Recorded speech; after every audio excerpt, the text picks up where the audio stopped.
दर्ज होगा तभी तो उसमें आगे की जो प्रक्रिया है जांच की, गवाही की, वो सब पूरी हो सकेगी।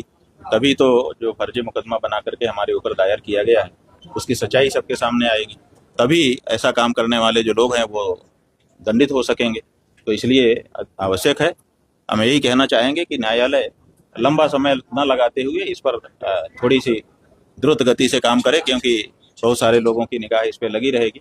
तो जल्दी से जल्दी इस पर गवाही साखी करे और निर्णय करे। जो गलत है वो तो गलत ही है, जो फर्जी केस बनाया है वो तो फर्जी ही सिद्ध होना है। गुरुजी, आप बता रहे हैं कि कोर्ट में आपने सबूत भी आरोप लगाएंगे। बात यह है कि सनातन के ऊपर आरोप लगा कौन रहा है? आप देखिए, किसी विधर्मी ने थोड़े लगाया है हमारे ऊपर आरोप।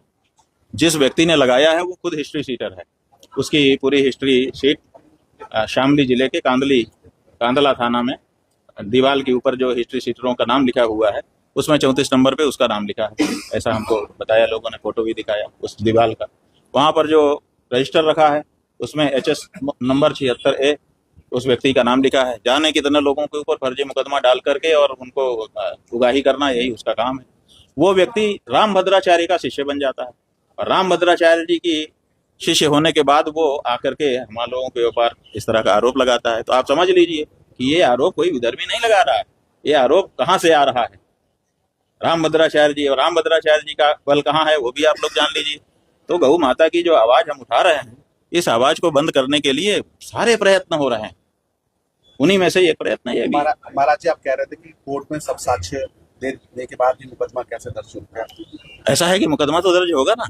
बिना मुकदमा दर्ज हुए जांच कैसे होगी? और बिना जांच के अगर खारिज कर देगा तो आप कहेंगे साहब बिना जांच के खारिज कर दिया। इसलिए मुकदमा दर्ज होकर के उस पर जांच होकर के दूध का दूध पानी का पानी होना, यही प्रक्रिया है। और ये प्रक्रिया बिल्कुल सही है, हम स्वागत करते हैं। आगे कार्रवाई आप आगे को कैसे तैयारी करेंगे? हमारी क्या तैयारी है? देखिए, जो सच है उसको क्या तैयारी करना है। उन्होंने झूठा केस बनाया और उन्होंने कल हमारे अधिवक्ता ने आप लोगों को बताया था कि उन्होंने 2 एफिडेविट दाखिल किए हैं, दोनों में 2 कहानी है। यहीं से मामला खत्म हो गया। एक व्यक्ति शपथ पत्र पर 2 कहानी देता है, इसका मतलब उसकी एक कहानी तो झूठी है ना। आप इसी से अंदाजा लगा लीजिए। तो और बाकी जो कहानी में जो कमजोरी होगी वो वकील वहां पे खड़े होके कोर्ट में बताएंगे, उसको हम कैसे आपके सामने बताएं।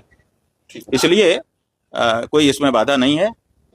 ये बिल्कुल उचित है, जो प्रक्रिया है उसका पालन किया जाना चाहिए। और हम लोग न्यायालय में जो बाधा आ रही है उसको फेस करेंगे। ऐसी क्या बात है? हम थोड़े आदित्यनाथ हैं कि हमारे ऊपर का मुकदमा हटवा लो। ऐसी जरूरत नहीं है। हमारे ऊपर अगर कोई आक्षेप है तो हम भी उसका सामना करेंगे जैसे आम लोग करते हैं। ऐसी क्या बात है? और हमको अपनी न्यायपालिका पे भरोसा है और अपनी सच्चाई पे भरोसा है। क्या किस बात की चिंता? ठीक है। और गौ माता का आशीर्वाद है। गौ माता के लिए निरंतर हम लोग आगे बढ़ रहे हैं, बिना डरे बिना भय खाए, और बढ़ते रहेंगे। आप कैसे चुप करा लोगे? ठीक है स्वामी जी। जी। एक